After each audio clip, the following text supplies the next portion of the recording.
Now we're going to take a look at using the cadence and also coaching the snap count. Now, this coaching the snap count thing is something that I came up with quite a ways back. I don't care what level you coach, and I don't care who you coach. There are times in a game, there are times in practice where you have to talk to your quarterback about always going on the same snap count, and offensive linemen are going to come off the field, and they're going to say, you know, coach, the defense is teeing off on us. They know we're going on one all the time, or we're going on two all the time. I mean, it happens everywhere.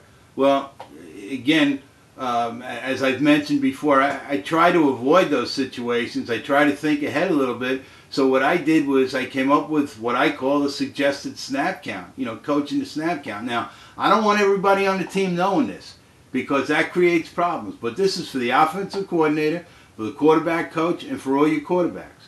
Now, you can do this any way you want. What we've always done is we've said any play to the left, okay, any play to the left, snap count's going to be 1. Any play to the right, the snap count's going to be 2. And then we always have special plays that it's either going to be on the first sound or it's going to be on 3. And those things are coached. So all we're telling our quarterback is if we give you a play that ends in an odd number, you know, that's our plays to the left, then it's going to be on 1. So looking at our offense, and then anything on the right, anything going to the right would be on 2 because those are our even numbers.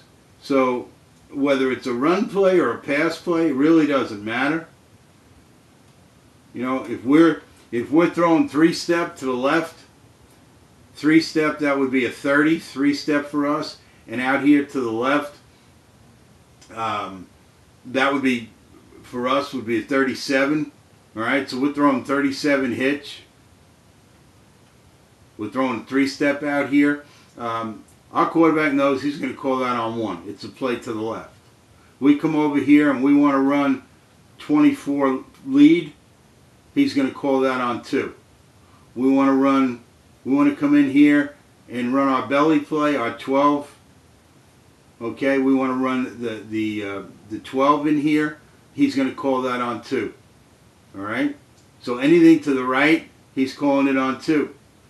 Anything to the left, he's calling on 1. That play we've talked about a lot, 23 lead. You know, the lead power play. He's going to call that on 1.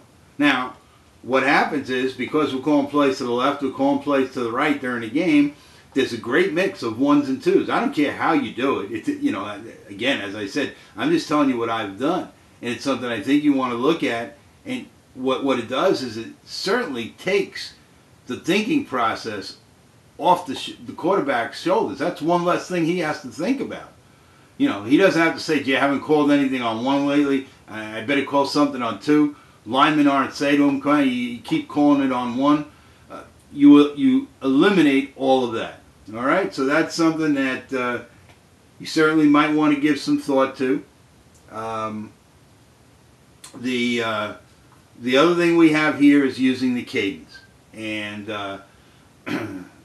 this is something that we've done for a while, and I think it's something that's really important. Now, I don't think we've gotten to it yet if you're going in progression here, but identifying the safety look is critical to our offense. We need to know what the look is of the safeties. Is there 2 high safeties, a 1 high safety, or no high safeties?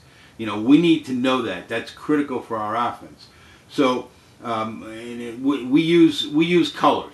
Okay, we use colors. You don't have to use colors. You can use whatever you want, and we'll get to that later on.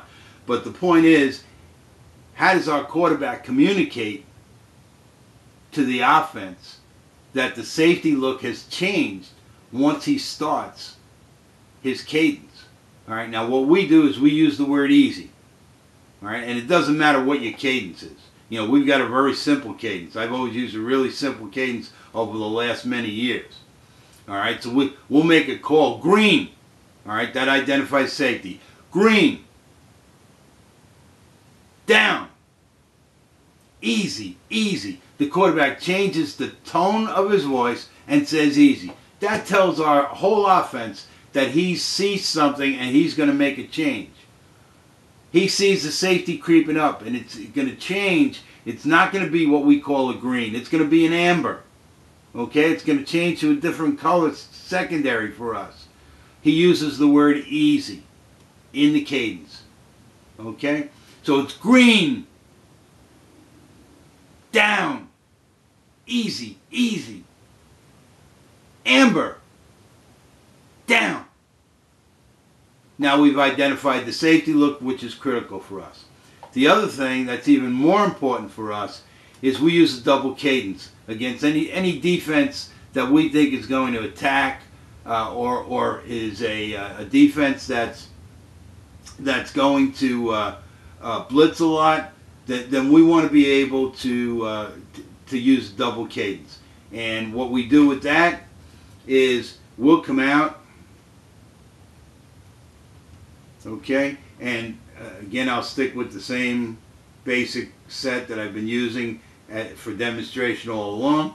And you know, we're facing a team that's a big blitz team, or is a shifting team that shifts their fronts, and they're going to attack from all different directions. They run stunts, you know, they run an A-gap stunt, or they'll bring him down and him, or all of this, okay, all of this. So we're going to, in the huddle, our quarterback's going to call the play, he's going to go through everything, but he's going to say double, double. That tells everybody that our quarterback is going to go through the cadence once, and it doesn't mean anything. So our quarterback's going to come out, and again, green, Omaha, down, hut one, hut two. Nobody moves, because that's all dummy. But I guarantee you that this guy's going to show, and this guy's going to show. Now our quarterback starts all over again. And we've already identified for all of us that these two kids are coming. And if you don't think that helps your players, boy, you're missing something. That's going to tell you where they're coming, when they're coming, and what they're doing. Now these guys have to reload, and now you start your cadence the second time, and your players know exactly where people are coming from. It's simple. It's just using the word double in the huddle, getting used to it in practice. And anytime you find a team that wants to attack you with blitzes, or they're going to shift, you know, they're going to come out in an over. They're going to come out in an over and shift to an under, or anything like that. Well, when you use double cadence, that's going to screw them up. Okay, that's going to screw them up, because as they start to do their shifting, however they do it, you present a real problem for them as you go back and start your cadence all over again. And what it does, besides what it does for them, it certainly, after they shift, has now given your offense a chance to see where they are. All right? Very simple, certainly not complicated, but a couple of things that you really want to be able to do. You want to give your quarterback the ability to make an adjustment after he started the cadence by using the easy call and changing the tone of his voice, and then you want to be able to use a double cadence in the huddle after everything is called, using the word double, which tells everybody that you're not going to pay attention to the whole first set in your cadence, and then you'll get the defense to show itself, and then you can go ahead with the second cadence.